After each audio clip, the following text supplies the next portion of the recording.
Hi everybody, welcome back. This is Phil Demetriadis here, and today I'm going to do a little demo for some of my students who aren't too familiar with how to save files and saving your work. So what we want to do, this is really important workflow for a lot of you guys. A lot of you might work in Photoshop or other programs, but if you don't save your files accordingly or in a certain manner, you're risking on losing something. So what I'm going to do really quick here, I opened up an image that I did for back a couple months ago, and let me go ahead. I'm going to come in here. I'm going to adjust this image size to 300 dpi. Okay.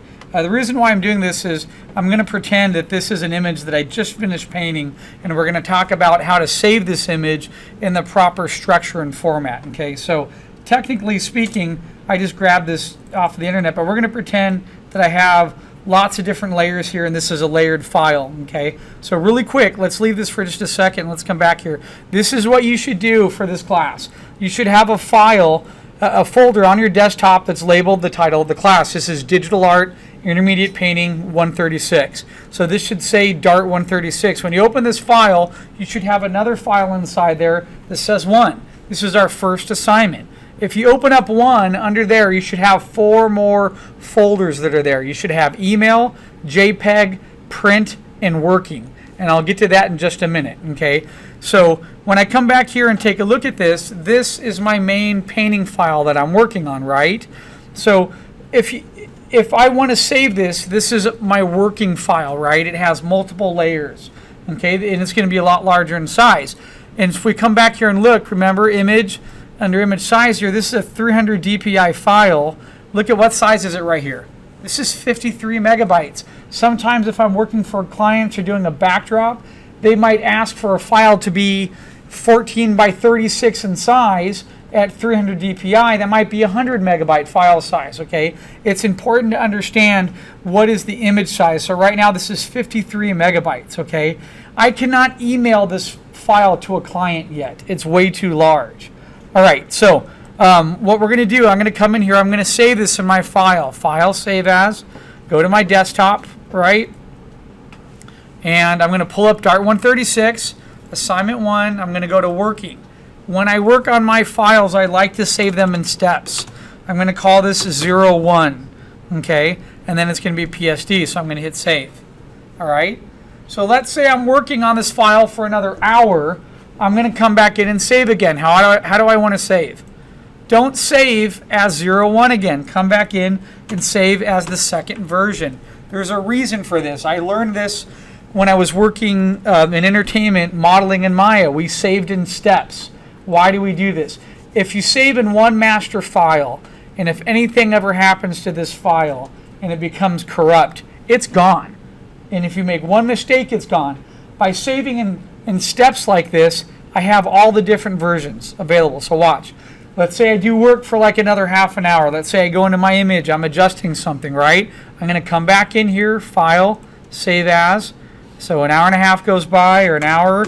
I'm going to save it now as version 3. Boom, save. Hit, okay, save. All right. When I minimize this and come back and look in my working folder, I now have 3 versions of this. Okay, I saved it every hour and a half I was working. So what happens if this one goes corrupt? What have I lost? I've lost an hour and a half of work. That's acceptable to me. Okay, I learned this in Maya because in Maya I'm building this huge location, and a lot of times in Maya those sets took 4 to 5 days to build and model, and they have camera mechanics in there. There's previs animation taking place.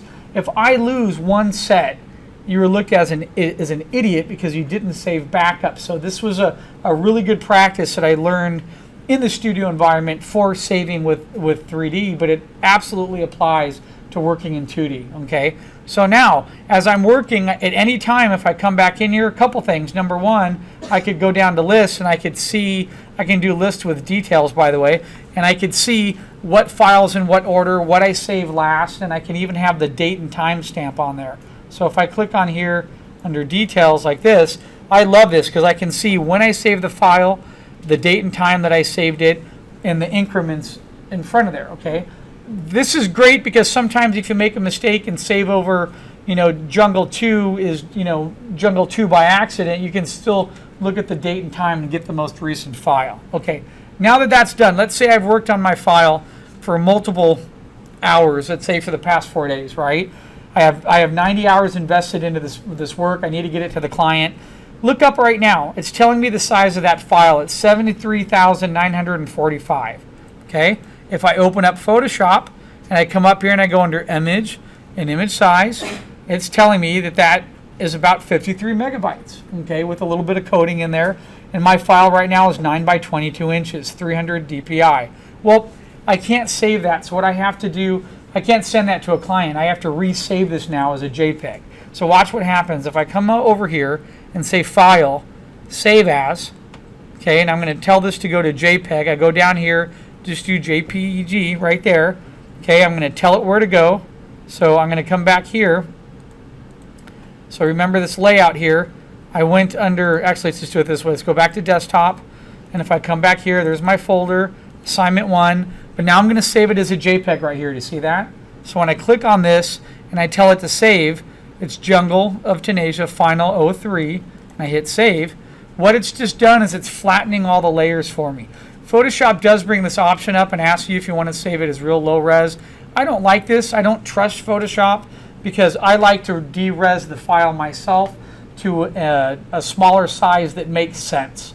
And I can do finer adjustments doing it myself than I can relying on this JPEG option mode. So I'm just going to hit OK now. Okay. So as I save that, look at what happened. This is still the PSD here. Do you see that?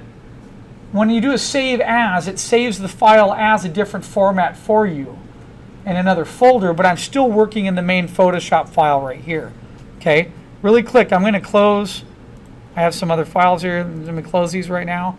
So I'm going to come back down here. Let's take a look. I'm going to open up my folder here. I'm going to go to 1. I just saved it as a JPEG. I'm going to click this open, right? I'm going to right click on this. And if by clicking on it, it's telling me right now that this file size is 5.12 megabyte, which isn't bad. Let's open it in Photoshop and take a look.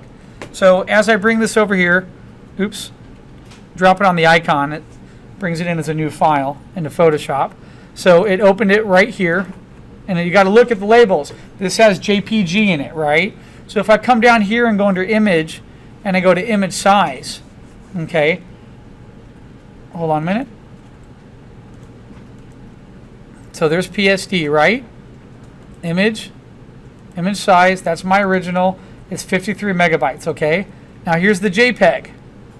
Image size. Guess what? It's still a large file. I flattened all the layers. See the lock here? It's flattened, but it's still very high res. So it's saved as a JPEG right now, but I still can't email this to a client. Their server is going to reject it, okay? Or any other server at that. So what do I need to do? Okay, I need to take this and make this file smaller. So to do that, there's 2 different things I could do. One is I could come under here and I could play with the resolution first, okay? So if I'm sending this to a client, 72 DPI is an average size. So if I type 72 right here, do you see what it did? Photoshop automatically adjusted the resolution to the file size. The file was 53 megabytes, now it's only 3 megabytes. I can send a 3 megabyte file. That's an average size, okay, that a server would accept, all right? I've worked with clients before that tell me don't send any files to us larger than 2 megabytes. You need to follow instructions to send your art to them, right? So right now this is good for me. I'm going to hit OK. Look at what happened to my image. It shrunk. Well, yeah, but I'm only at 16%. So if I zoom in, okay, back here, and I like to look at my file at 100%. That's still viewable right there. I could send that to somebody. They could still view it. If you pull your file up and you get to a point where your file is only like that size and it's really pixelated, your resolution's too low, okay? Or you did a mistake when you started working. You weren't working from a 300 DPI file. You started working from a 72 or 100 DPI, which is what people do by accident. Okay, so now that I have this done, I need to save it. File, save as, right? My intention on this file was to have it for email. So if I come back under my folder, I go to my assignment, I'm not going to save it in working. That's going to confuse me. That's where my master file is with all the layers, okay? I'm going to come over here and I'm going to save it to my email folder right there because I'm going to email this image. I click email, okay? I have it selected here. Sometimes I like to put the file size on there. I might say the name, Jungle Tunasia Final, and I might say 5 MB because it was 5 megabytes in size. Oops, sorry about that. There we go. And then I hit save. Boom, hit OK. All right. Why is that important to me? Because if I open this now in Photoshop, look at the difference. There's my master. There's the flattened JPEG. The flattened JPEG was the same size, right? Excuse me. Here's the flattened JPEG. All the layers are flattened. It's the same size. Then I resaved it, but look at what I put in the title, 5 megabytes. When I click it, see how much smaller it is? That's the one I'm going to email to somebody right now. Okay. Now, let's say I have to go print this for a presentation. The printers are not working at my studio. I have to go over to FedEx Kinko's and I have to send it through. FedEx Kinko's works off of most print companies. You bring it in on a USB. If I bring this JPEG right now in, what size is this? If I click back under image and size, it's 53 megabytes. That means I'm going to sit there at the printer and wait for 53 megabytes to load from my USB into their printer and then be processed. That's going to take anywhere from 10 to 15 minutes at a print station to happen. So what do I need to do? I need to save a version of this that's ready for print. I don't need 300 DPI to go print if I'm going to hang it on a crit board. So I'm going to drop this down to about 100 DPI. That's only 5.89. That's acceptable to me. Actually, I might even decide to do about 150. So I'm going to keep it somewhere between 10 to maybe 7 megabytes. So let's what the heck, let's put it at 125, 7 megabytes, that's okay. Okay, I've resized that image now. Then I'm going to come under File, Save As. I'm going to put this image where? I'm going to go back to Dart 136, and I'm going to put it in my for print file. So, and I like to label that as well. I put print on the back. Okay, I come in here. This is my Jungle Tunasia Final print. Why do I label that? Is when I have all these images up in Photoshop, it shows in the label up here. Okay, I don't always have to go back to my folder to remember which one. So watch, if I minimize this now, I come back here to my main folder, and I go to my for print. Uh-oh. Oh, I wasn't paying attention. I'm too busy. Hold on a minute. I was too busy talking and hit cancel. Hit save as. Okay. And then I was going here, Dart 136, go to 1, go to for print. And this happens sometimes when I do a demo. I'm too busy talking and not paying attention. Final. I'm going to go print like that. Okay. And now I'm going to hit save. It's JPEG. Boom. It saves a file. Hit OK. So right, when I minimize this, I come back here. There it is, Dart 136, first project, print folder. Here it is. Now I'm going to grab this. I'm going to bring this here. This is why I put the labels inside in Photoshop. Can you see it here? This is my working file. Okay, this one's the 5 megabyte version. Okay, for email. All right, email part's done. I have that image that's ready to send. The reason why I do a for print is for this reason. I'm going to send this file right now through a printer. Well, what do I know that a printer does? A printer automatically darkens all my images by about 10%. So I can come over here by hitting Command L, I can go to levels, I can bring this over, and if I darken that by about 10%, that's what my image is going to look like when it's sent to the printer. Doesn't look good, does it? That's what it's going to come out like. So what do? If I come in here, I go back to levels, I grab this little icon here. If I move this over to the side, I've now lightened my piece by about 10%. Okay? Then if I come over here, there's this other little option where sometimes this moves all the sliders. It'll add more white, but then it allows me to grab the middle and maybe darken a little bit, so I can do a little bit of adding white and value adjustments in this piece at the same time. Okay? Now, another thing that I like to do is on a majority of printers that I use, here at school and in some other places, I do this at home, I print a piece of paper that's a colored image so I can look and see what that printer is doing. Every printer reacts differently and it prints work. Some printers print with more blues in them, some don't read well on the reds. We have a Hewlett-Packard machine out here that cost us $10,000, okay, and I'm totally disappointed in the way it prints blues. It's horrible, it blues. And if I had to buy another machine, I would never buy that HP. I have another HP that we use. It prints reds, awesome, and it prints yellows, awesome, but it doesn't do well with dark value sets. Anything up in an 8 to 10 in the dark value range, it blurs them together.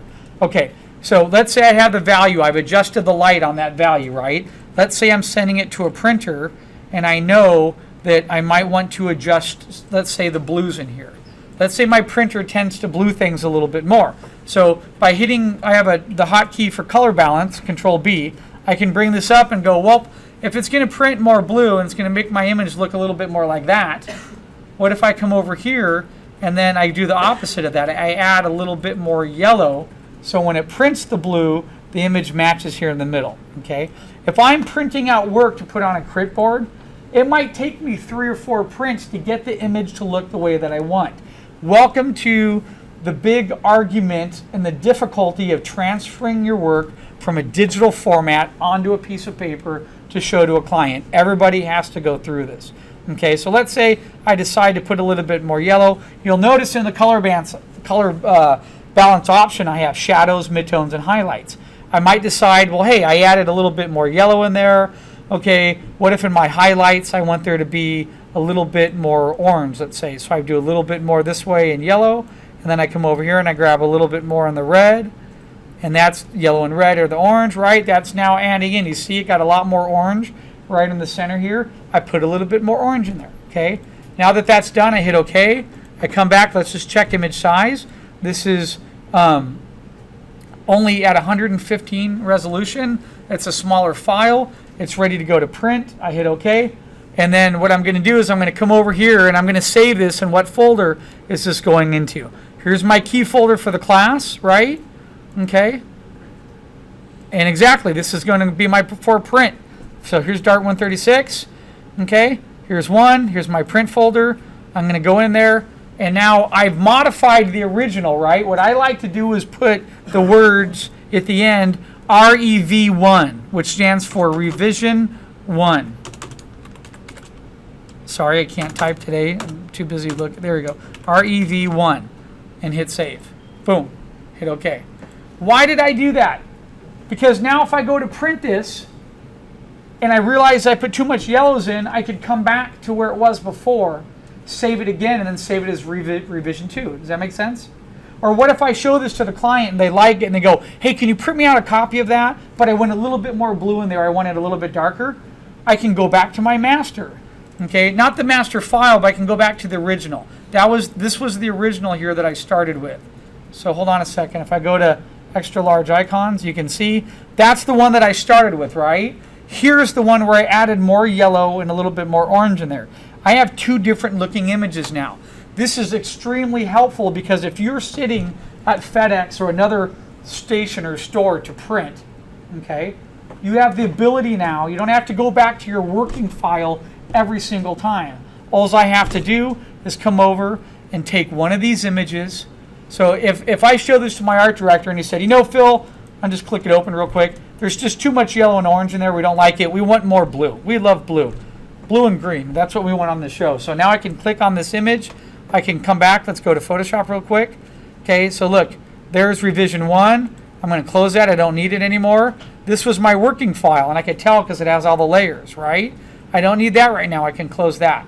Okay, so I can come back here. I'm at the printer. This is me on my laptop. I whip out my laptop real quick. I throw this image over. He wanted blue-green. I come into my balance settings. I come over. I need to decide how am I going to put more blue-green in the shadows or the midtones. Well, let's just start off here. I'm going to put a little bit more blue here. I'm going to put a little bit more cyan in there, a little bit green there. Now I have that blue-green feel that I like. I hit OK. Now I need to save that image, right? They wanted it. It was my 3rd revision. So I'm going to come back in. But before I do that, I did not adjust levels on this. Let me come back. Since I put blue and green in there, it darkened the image a little bit, right? So I might come over here to levels, move that over just a teeny bit, lightens it just a teeny. Let me see what happens there. You just got to sort of eyeball it and look at it. I'm trying to lighten it because remember, it's going to darken it.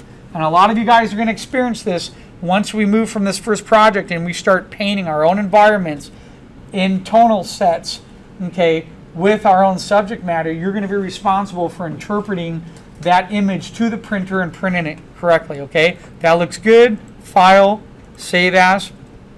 Okay, Make sure I'm in my print folder. There it is. I'm on it. Now I'm going to come over here. I'm going to label this REV. Okay. Sorry, didn't have caps held. There you go. Oops. Let's try that again. I feel like I'm working on my Mac and I'm hitting the wrong buttons even though I'm on a PC.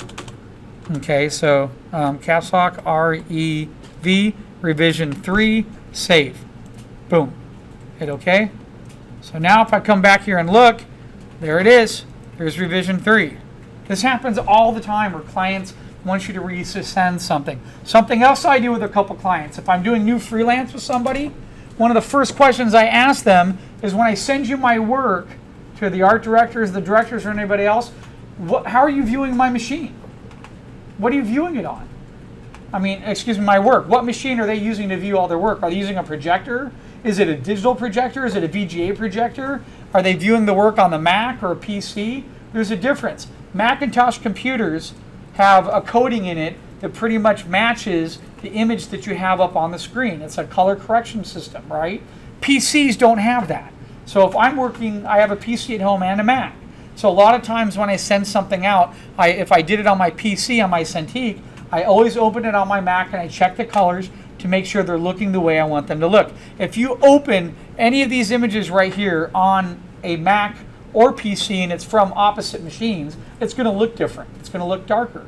Okay. One of my clients always showed work. They emailed me back. They said, we have meetings on Mondays and Fridays, and it's in our conference room, and we have a so-and-so projector. I looked up that projector from Panasonic and found out that it's really good with reds and blues, but horrible with greens. So I had to adjust all my images because I don't want to send my client an image, have them pull it up, and have it look like crap. This is where I do that in that folder. So when I go to leave at the end of the day, every time I come back to work, right? Look at it. It makes my life so much easier. Assignment 1. I open that. Email, JPEG, print, working. I open up my working file. There's all my saved layer files. If one of them crashes, I've lost 1 hour of time. That's no big deal. That's no issue to me whatsoever. If I go to my for print, I have different versions that I'm sending to my client that have different color coordinations. They have different value structures. Okay. If I come over here, I go to JPEG. That's my flattened JPEG, right? That's still high res. I can go in. I don't have to go back and redo all these steps and processes in Photoshop. I have it here ready to go. If I click back again, I click under email. There's my version for email. Okay. Now, let's say I made all these changes, right? Let's say that the client came back and said, this is the one that they really like right here. Oh, that's perfect. We approve it. Then they tell me, can you email it to the head of story for their sequence? I'm like, sure. So what am I going to do? Always come back, image size, just double check. What size is it? It's 7. It's a little high for me to want to email. So I'm going to drop this down. Let's see what happens if I hit 72. There, it's a 3 megabyte. That's okay. I'm going to come back here, go File, hit Save As. I'm going to come back here. See, it's impossible to remember all this stuff. I go back to email, and this is my revision 3, right? So I'm going to hit Save there. Boom. Hit OK. So now, when I open up my email, and I go grab the file from here, I know exactly where it is. I'm not confused. I don't send the wrong file. I go over here to email, and look what's right there. Boom. Resized for me, ready to go. Okay, is the revision 3 where it's blue-green, and it's that simple. And then I email that and send it to the client. The size is ready. The color is right. I'm completely matched. Does that make sense to all you guys? If you follow this structure, I'm telling you, you will come back to me and you'll be like, oh, thank you. I didn't accidentally save over my file, or I didn't have multiple windows open and actually work. This happens. I have friends, I've done it myself, where I'm working on the master file. I open up the JPEG. I'm not paying attention. I start painting on the wrong file that has no layers. Well, that's an issue because I want to be able to go back and make adjustments where I can. Okay. Anyway, so that's the end of this demo. Think when you're working, you have to work smart. You have to think smart. And just doing this little plan absolutely works. So what I would do, after you create file 1 in here, just right click on it and tell it to duplicate it.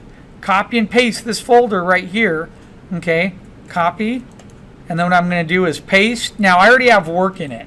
Okay, but as I paste it, I'm going to come back here and then relabel this. Save yourself the time. 2. Do it before you put work in it. because now I have a folder ready with email, JPEG, print, and working for my next project, right? You guys are going to have multiple projects in this class. Everything's set up and ready to go, and it's right there. Okay. So if this was mine, I'm in the second project here. Here, I'm just going to delete this information in here, move that out of there, come back over here, click on this, click on print, and delete from here. Bear with me. I would have done this in the beginning, but I just wanted to show you guys. There, delete. So now all of my folders are empty. So I can click on this right now and just save myself the time. And oops. Copy this. Copy, paste. Come back, touch it, relabel it. Call that work number 3. Do this 10 times. Put 10 folders like that, and you'll be so happy. If you want to label your assignments, go back in, do it after the 1. Do 1 dash and then label the name. So our next assignment is going to be a graveyard. I'm going to show you how to create a graveyard using custom shapes, how to block it in, use foreground, midground, and background, and create your own tonal study out of that, right? Before we even get to that, you have to have your files easily accessible and workable like this. All right, thank you.